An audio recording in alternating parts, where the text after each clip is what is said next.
ولی عہد کے طور پر شیخ خالد کی تقرری سے ابوظبی میں اقتدار کی مرکزیت کو مزید تقویت ملی ہے، جس کے پاس سن 1971 میں متحدہ عرب امارات کے قیام کے بعد سے ہی ملک کی صدارت ہے۔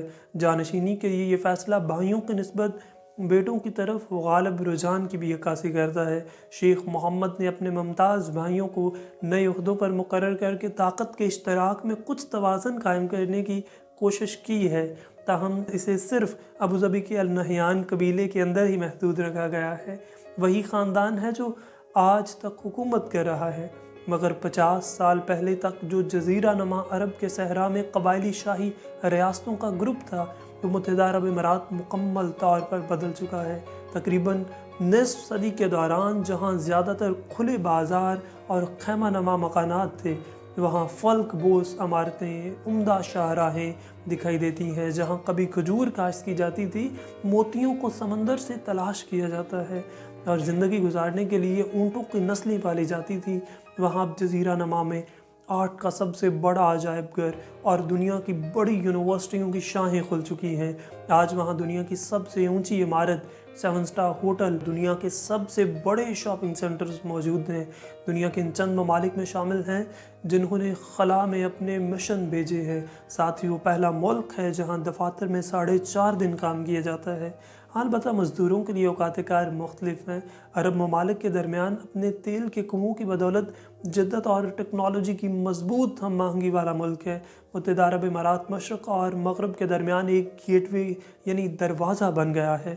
نصف صدی سے بھی کم عرصے میں اس علاقے میں رونما ہونے والی اس تبدیلیوں کے پس پشت مشرق وسطیٰ کے ماہرین جن کی طرف اشارہ کرنے میں کوئی ہچکچاہٹ محسوس نہیں کرتے، وہ شیخ خلیفہ بن زید بن سلطان النہیان ہے۔ دنیا کا امیر ترین شخص سمجھے جانے والے ابوظبی کے امیر اور حکمران شیخ خلیفہ بن زید بن سلطان النہیان متحدہ عرب امارات کے دوسرے صدر اور متنازع شخصیت بھی رہے ہیں، جنہوں نے علاقائی ترقی کے زور پر اپنے ملک کو دنیا کے نقشے پر پہچان دلائی ہے۔ سن 2014 میں انہیں فارج کا حملہ ہوا تھا، اس کے بعد انہوں نے حکومت میں معمول کے کام کاج کرنا چھوڑ دیے تھے، لیکن ان کی موجودگی آج بھی ہر طرف دکھائی دے رہی ہے۔ ہوٹلوں کی لابیوں، سرکاری دفاتر، حتیٰ کہ دکانوں اور ریسٹورانوں میں بھی ان کی تصویریں ہر جگہ نظر آتی ہیں، جو کہ عوام کے ان کے کام اور اپنے حکمران کے ساتھ محبت کا منہ بولتا ثبوت ہے۔ عقل اکثر سوال کرتی ہے کہ شیخوں کے اس خاندان نے اپنے ملک کو ایک قبائلی ریاست سے مشرقی وسطیٰ کے سب سے طاقتور ملک میں کیسے تبدیل کیا۔ تو کہانی شروع ہوتی ہے اس گلف کی خاص جغرافیائی اہمیت ہونے کی وجہ سے مال بردار جہاز گزرتے تھے۔ کچھ جنگجو قبائلی وہاں سے گزرنے والے جہازوں کو لوٹ لیا کرتے تھے۔ ان پر قابو پانے کے لیے انگریز وہاں پر آئے، پھر آہستہ آہستہ پورے علاقے پر قابو پا لیا۔ ٹھیک 1 صدی بعد 1960 کی دہائی کے آخر تک برطانیہ نے جزیرہ نما عرب کے ممالک میں اپنی کالونیوں سے نکلنا شروع کر دیا تھا۔ اگرچہ وہاں تیل دریافت ہوا، لیکن جب انگریزوں نے وہاں رہنے میں فائدے سے زیادہ اپنا خطرہ دیکھا تو وہ ملک چھوڑ کر چلے گئے۔ پر 6 امارات Dubai, Abu Dhabi, Sharjah, Ajman, al Quwain, Fujairah کے شیخوں نے باہمی معاملات کے تصفیہ اور ہم آہنگی کے لیے ایک کونسل بنانے کا فیصلہ کیا۔ دسمبر 1971 میں ان 6 ریاستوں متحد ہو کر ایک نیا خود مختار ملک متحدہ عرب امارات تشکیل دیا۔ چند ماہ بعد ایک اور امارات راس الخیمہ بھی ان میں شامل ہو گیا تھا، جو آج بھی متحدہ عرب امارات کے نقشے پر موجود ہے۔ ابوظبی کے اس وقت کے امیر زید بن سلطان النہیان ملک کے پہلے صدر منتخب ہوئے۔ تیل کی دریافت ہو چکی تھی اور بڑے پیمانے پر معیشت میں سرمایہ کاری کی گئی اور عوامی پیسے کو بڑھانے کا عمل شروع ہوا۔ یہ عمل خلیج فارس کے دوسرے ممالک سعودی عرب، عمان، قطر، بحرین اور کویت جیسا ہی تھا۔ ان ممالک نے بے پناہ اقتصادی کامیابی کے پیچھے تیل کی آمدنی کو مختلف سٹیک ہولڈرز میں تقسیم کرنا اور غیر منقولہ اثاثوں جیسے کہ ریئل اسٹیٹ، آرٹ اور سٹاک میں تبدیل کرنے کی مہم کار فرما تھی۔ ساحل سمندر کو گہرا کر کے بندرگاہ بنائی گئی تاکہ بڑے جہاز بھی یہاں پہ رک سکیں، اور بندرگاہ کے قریب مارکیٹ بنائی گئی تاکہ کاروبار کو وسعت مل سکے۔ دیگر خلیجی ممالک میں متحدہ عرب امارات نے سب سے زیادہ ترقی کی ہے اور سب سے زیادہ فیکس آمدنی کے ساتھ بہت کم وقت میں خود کو دولت مند بنانے میں کامیابی حاصل کی ہے۔ تیل تمام امارات کے لیے یکساں طور پر دستیاب نہیں تھا، لیکن یہ ابوظبی کی ترقی کا سب سے بڑا محرک بن گیا۔ اس کے تیل کی فراوانی متحدہ عرب امارات کی اقتصادی ترقی کی کامیابی کا سب سے بڑا ہتھیار بن گئی۔ ایک نیم خود مختار امارات ہونے کے ناطے اقتصادی اور ترقیاتی منصوبوں میں تبدیلیوں کے ذریعے انہیں مضبوط بنانے کی صلاحیت نے ان کی معیشت کو بڑھانے میں بڑا کردار ادا کیا۔ کچھ امارات نے سیاحت پر توجہ مرکوز کی، دوسروں نے غیر ملکی سرمایہ کاری کو راغب کرنے کے لیے حکمت عملی بنائی، اور اس طرح 1985 میں دبئی کے مضافات میں ایک بڑا تجارتی بندرگاہ اور تجارتی مرکز جبل علی فریزون قائم ہوا۔ اپنے قیام کے تقریباً 40 سال کے بعد بھی یہ دنیا کا سب سے بڑا آزاد تجارتی علاقہ ہے۔ آج یہ کئی گنا بڑا ہو گیا ہے۔ یہ مشرق وسطیٰ کی سب سے بڑی بندرگاہ ہے۔ یہ مسلسل 24 سالوں سے مشرق وسطیٰ کی بہترین بندرگاہ بھی ہے۔ پانی، فضا اور زمین سے جڑی یہ بندرگاہ آج متحدہ عرب امارات کی معیشت میں کلیدی کردار ادا کر رہی ہے۔ ٹیکس میں چھوٹ، کسٹم ڈیوٹی کے فوائد کے ساتھ غیر ملکی مالکان کے لیے سرمایہ کاری میں آسانی موجود ہے۔ یہ امارات کے بانی زید بن سلطان ال نہیان کا ویژن تھا، جس نے ان کے ملک کو 20ویں صدی کے آخر تک دنیا کے نقشے پر نمایاں مقام دلانے کے قابل بنایا۔ متحدہ عرب امارات کے دوسرے صدر کے سامنے سب سے بڑا چیلنج یہ تھا کہ سن 2008 میں دبئی میں آنے والے مالیاتی بحران سے کیسے نپٹا جائے۔ امارات میں اربوں ڈالر کے بیل آؤٹ فنڈز ڈالے گئے، جس کی وجہ سے دنیا کے سب سے اونچے ٹاور برج دبئی کی تعمیر شروع ہوئی، جسے جنوری 2010 میں اس کے سرکاری افتتاح کے موقع پر برج خلیفہ کا نام دیا گیا۔ بیرون ملک اپنی تصویر کو بہتر پیش کرنے کے لیے اسے استعمال کیا گیا۔